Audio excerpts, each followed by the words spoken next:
Page 4 of the Freedom Credit, the only stable, predictable and deflationary money. In this video, we're going to be looking at financing with the Freedom Credits. 3 different methods we can use to finance. Seller financing, commonly called rent to buy. We have for businesses, high yield deferred convertible bonds. Isn't that a mouthful? I'll explain soon. And we have marketplace loans. And then I'll also be explaining how in a deflationary system, it's crucial to have modular or variable CPI repayment rates. Otherwise, finance becomes a bit chaotic. And then we'll be going over some miscellaneous questions like tax exemption using freedom credits, criminality because of the privacy of the credits, if you can trust it, what happens if people lose their account, and if you can make money with this. So starting off with seller finance. I love this idea, and it already exists in the current world. It's just not used very often. But with a proper money, it would become much more viable and much more popular, which would be great. So when starting a new business, purchasing land and housing, or buying a vehicle, seller finance, which is commonly called rent to buy, it stands out as a compelling choice. This method, it allows you to pay sellers directly through installments, bypassing banks or other loan agencies.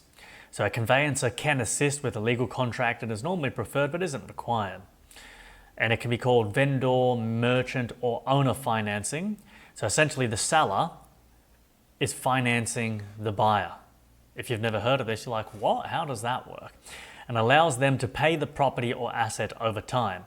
So for example here, Gary, he may list his property, he's got a house, for 350,000 freedom credits over 15 years. And he can also offer a discount rate. If someone has the money and they want to buy it now, then he'll do it for cheaper. He'll do it for 300,000. If Greg prefers to pay using rent to buy, then he can pay the 350, so it's the higher amount than 300, and you can do it in 180 monthly installments of almost 2,000 freedom credits per month. And until the full amount is paid, Gary retains the title and rights to the property. So that's just one example. You could do it many different examples. Because quickly, 5% interest on a $300,000 loan over 30 years, common bank loans, you'll end up paying practically double, almost 600,000 including the interest. So even if Gary sells his home for freedom credits and he has a same 30-year contract, but he only charges 500,000 freedom credits for the privilege of being able to pay for it over time, you'd still save 100,000 compared to the bank. But this is all up for the individuals to decide themselves. So the benefits for sellers is that there is a higher overall profit. If you are selling your house, if you're doing it with traditional bank loans, you're still just selling your house for 300,000. You get paid the 300,000 up front from, who is it, Greg, and then Greg pays the bank back 600,000. But you, as the seller, using this system, Gary, you can charge not just 300, but 350, 400, 450. So you can charge a higher price for your property compared to a traditional sales. Yes, retained rights. So why there's no risk to this is because the seller maintains ownership rights until the buyer completes the payment, allowing the seller to reclaim the property if the buyer does default, whilst keeping all previous payments, like you would with renting. You have a steady income stream, so that's another great benefit. It's not just getting all this cash up front, you can have money coming in over time. You can have reduced selling costs because you can avoid many of the legal hurdles that come with traditional banking and finance. And speed. You can do this so much quicker by bypassing banks and loans and all these other intermediaries. You can do it significantly faster. And so benefits for the buyer is that you have immediate access. Buyers can acquire properties without needing to save for a large down payment, though I'm sure most sellers would still want some kind of deposit. But again, that's up to the individual. But it will make home ownership much more accessible because banks seem to be increasing their deposits all the time. And provided the buyer can demonstrate a reliable income to the seller, many sellers are going to be happy to deal with them. So you can have flexible terms negotiated between the buyer and seller, lower costs, you're going to save a heap of money as the buyer by not going to the bank, even though the seller is going to make more money as well. And as a buyer, you can make property alterations in the contract, which is why it's better than renting. The downside is that the seller isn't getting all that cash up front. That's really the only downside. So what this method can do is help stabilize the economy and reduce inflationary pressures associated with traditional loans. The only ones who are going to lose are the banks, as individuals take control of their financial futures through mutually beneficial agreements. In some other situations, seller finance might not be appropriate. Most of the time it will be, but let's consider an entrepreneur who's seeking capital for a startup that sells innovative med beds designed for healing. Wouldn't they be great? And unable to use seller financing due to immediate needs for salaries and extensive R&D, research and development, and wanting to avoid diluting ownership through traditional stock issuance, the entrepreneur opts for high-yield deferred convertible bonds. So I came up and invented this concept because I could see there was benefits, pros and cons to both stocks and bonds. So I wanted to combine them and make the best kind of win-win situation. Because I don't like traditional stocks of giving away control of your company. It's not very appetizing. So for example, in this system, the entrepreneur offers 100 Freedom Credit bonds. So each bond is 100 Freedom Credits, promising to repay 200 Freedom Credits after 2 years. This is just an example. You can change the amount, the price or face value of the bond and the repayment time. But effectively, they want to raise 1 million credits. And so this deferred payment structure over 2 years, when the repayment comes instead of 3 months, 6 months annually, it's over 2 years in this example. That's why it's deferred. That structure allows the entrepreneur to retain all capital money for reinvestment into salaries, equipment, and marketing without the burden or the cash flow leak of regular interest payments, and it has no shareholder influence like with stocks. So if the startup fails to repay the bonds, investors can then, as a last resort, convert those bonds into equity as shares. That's why they're called convertible bonds, allowing them to regain their initial investment by taking control of the company and then producing a profit. So that finance method, stocks become a last resort, and it minimizes the risk for the entrepreneur while providing a safety net for investors, making it a balanced and strategic approach to startup funding with Freedom Credits. So it's called high yield because getting a double on your money is pretty good. Deferred because the payments don't come in regularly like they normally do with bonds. And convertible because they can transition into stock, so it's a safety net for investors to make them actually want to buy these because it's alleviating a lot of the risk. And it's much better for the entrepreneur because they're getting however much they want to raise.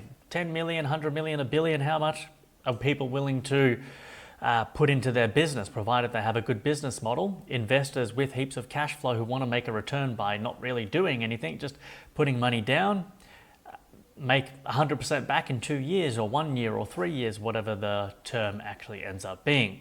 And so you also have marketplace loans, number 3. Wealthy individuals and groups with a surplus of money, credits, they can offer loans with flexible contracts. And so these are fair, honest, and reasonable ways that finance is possible without the need for banks creating credit and debt, inflating the money supply, and debasing the value of your savings.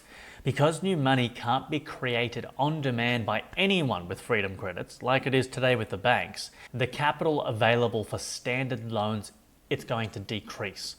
So the interest rates for those loans, marketplace loans, that most likely would increase as there would be higher borrower demand than lending supply. And so what would consequently happen because of that is that the transition to seller finance, which is number 1, we went over, that's going to increase.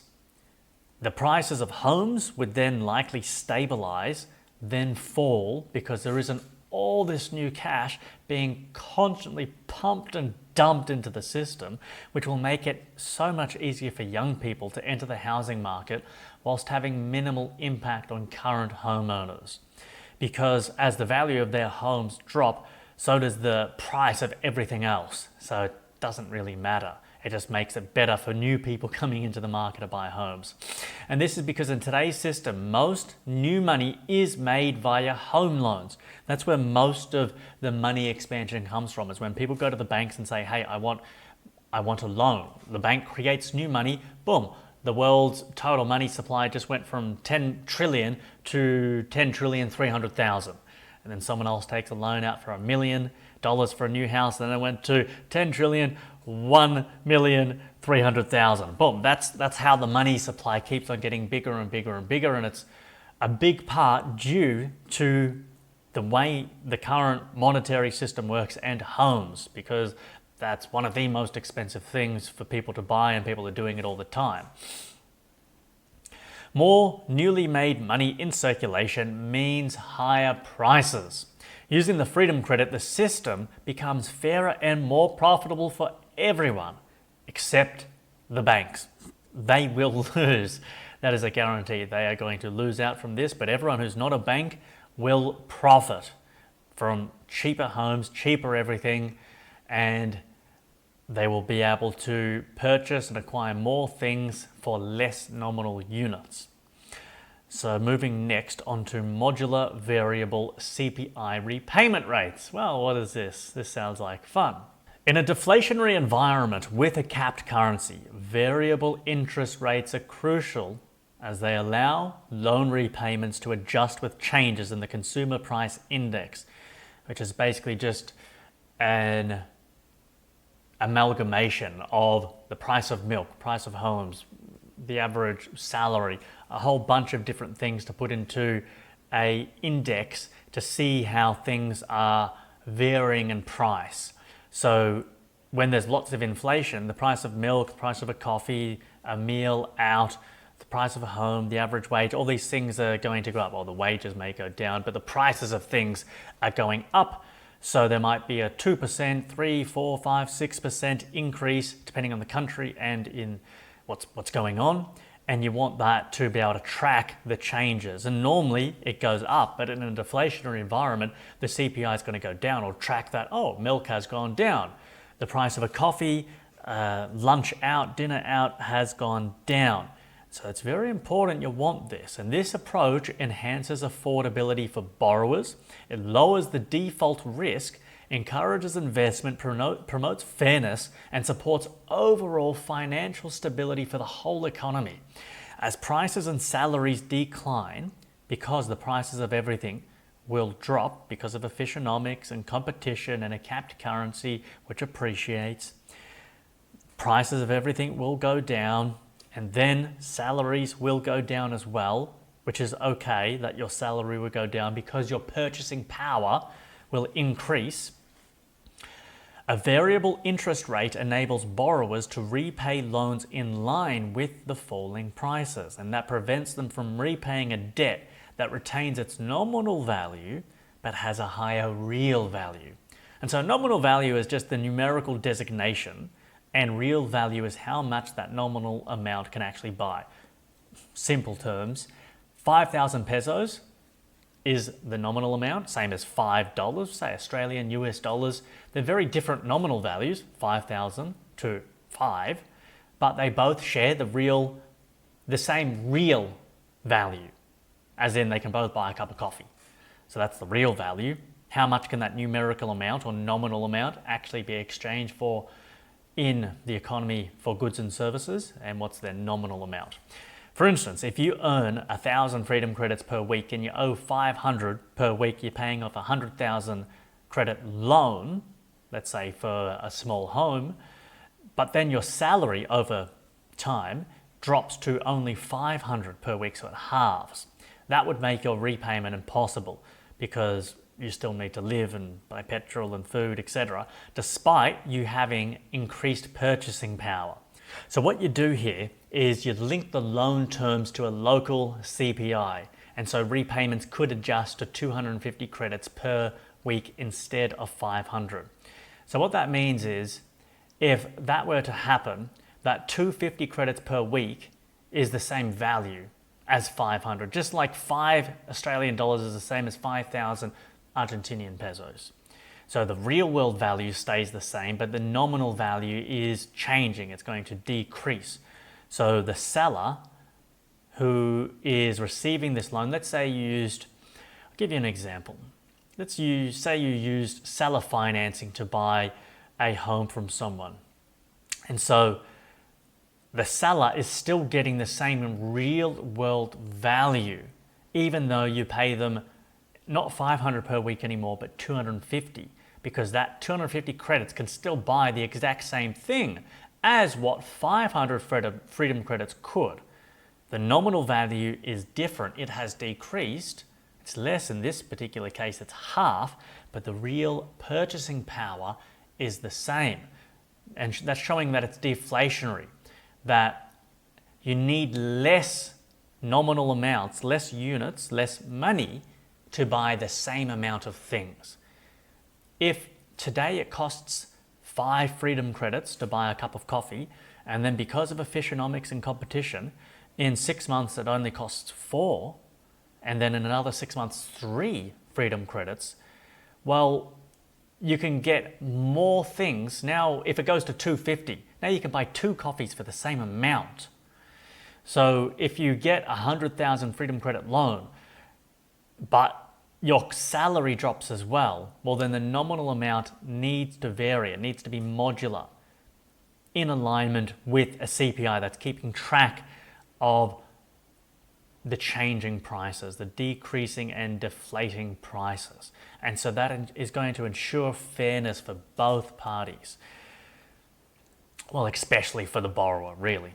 So what that does, it enables the borrower to meet their obligations while the lenders are still profiting. It's no different to the lender because they're still getting the same real world value. I hope you understand this, because I get it, it can be pretty tricky to have a mental grasp of it, because we've never seen anything like this in our world. It would be a wonderful thing to see. Alternatively, what you can do is you could have contracts that fix the nominal value but extend repayment terms instead. So the seller might say, no, I still actually want 100,000 freedom credits, but instead of allowing you 10 years to repay that loan, I'll double it to 20 years.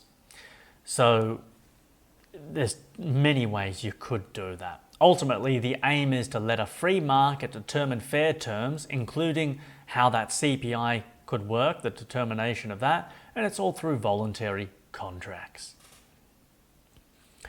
Miscellaneous.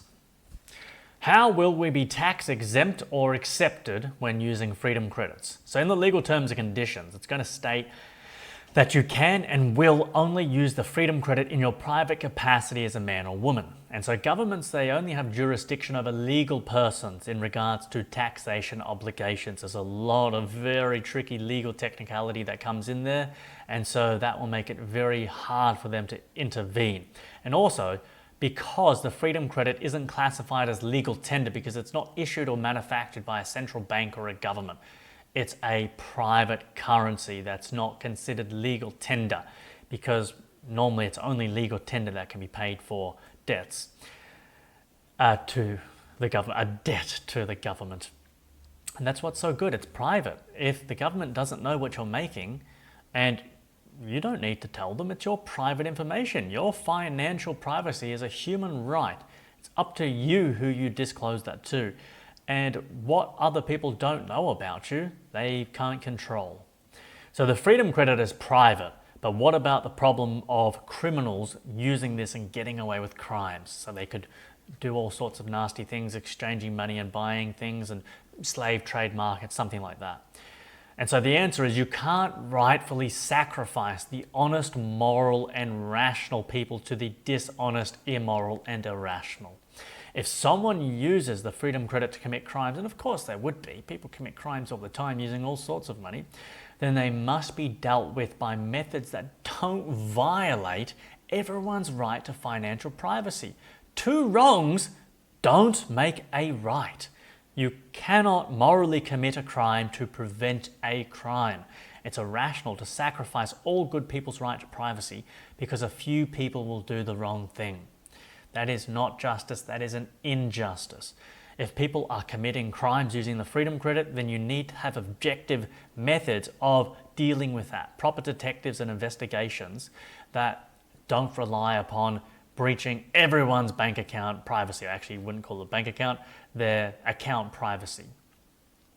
Which, of course, there are ways to do that without looking into everyone's account. Of course. It's ridiculous to think there's not. So I'm hesitant to purchase Freedom Credit. It's new and I don't know if I can trust it. I've been scammed in the past. Why should I trust it? I'll start off slow, buy one and try sending it to a friend. See that it works, read the principles behind it, watch these videos and understand it before you buy any. Build your confidence slowly over time. What happens if people lose access to their account? And at first I was going to say, it's just like Bitcoin. If it's lost, it's lost. It's gone. But then I rethought that and I decided that I can come up with a better idea compared to Bitcoin. But first, it's important to take your account security seriously. Back up your passwords in multiple safe locations. Use an offline password manager. Write your passwords on paper and hide it. Because there's no one else you can go crying to for help. You are in control of your wealth. If an account isn't accessed from any device for a period of 10 years, so plenty of time, it's deemed lost and the Freedom Credit is randomly dispersed to other users, putting it back into circulation. So I think that's a much better idea. So it just randomly goes back into everyone else's wallets. Specifically how that works, inconsequential. Question, can I make money with this? Yes, if you use it to invest in productive investments, like goods and service businesses. It's not a speculative asset like gold or Bitcoin, which you purchase in the hope its nominal fiat value rises. It's a stable currency with a locked purchase rate that doesn't change. Unlike Bitcoin, for example, Freedom Credit only appreciates when it's used. This makes it by far the best form of money to trade with for any size transactions. It's not designed to buy and hold. It's designed to facilitate fair, fast, private, and secure transactions. It's not just a personal investment. It's a worldwide generational investment that has the capacity to evolve the way we trade. Fantastic. So the next one, we won't actually be looking at page 5 because these are just some other videos where I talk about the Bitcoin scam and I go into that in more detail on number 8. And if you're a Bitcoiner and you hear that and you go, no, Bitcoin's not a scam, it is decentralized. Well, I explain in more detail here why that's really not the case. And on page 8, it really isn't, unfortunately. But even then, decentralized just can't compete with private. It's a no-brainer. It just can't compete when you understand the difference between decentralized and how private is just so different. And also, I have a nice history of money and banking in there. Not extremely comprehensive, but there's some good points. It's not like the Money Masters where I got all the information from. That's 3.5 hours. This is only 30 minutes or something. In this one, I examine Mike Maloney's documentary. It's a short doco looking at money and gold, and I point out some of the flaws, and that's quite interesting as well. That's about a little bit over an hour, but it's an easy watch. And this one is answering some Facebook comments about money, gold, and Bitcoin. These are all really good videos to get into. And then I have a monetary playlist. You can click on that. And there's a few other people I recommend investigating who have some good information about specific things to do with banking or money or finance, like Yaron Brook, Jeff Booth, Professor Richard Werner. These are good people to investigate and study, but we won't be making a specific video about that page. The next video will actually be looking at this page, why choose the Freedom Credit over fiat currency, and how fiat inflates and Freedom Credit deflates, giving some nice examples to understand that with more detail. looking at the value of money. What does that mean? How does money earn its objective value? Looking at its work and labor behind that and how that works, and how the banks have disconnected labor from money and it's created a whole host of problems, and how the Freedom Credit is a replacement to modern banking. Oh, there's some fun topics there. I look forward to making the next video. So I'll see you then. All right, hope you enjoyed everything. And if you have any questions, queries, doubtful points or comments, please let me know. All right, bye-bye.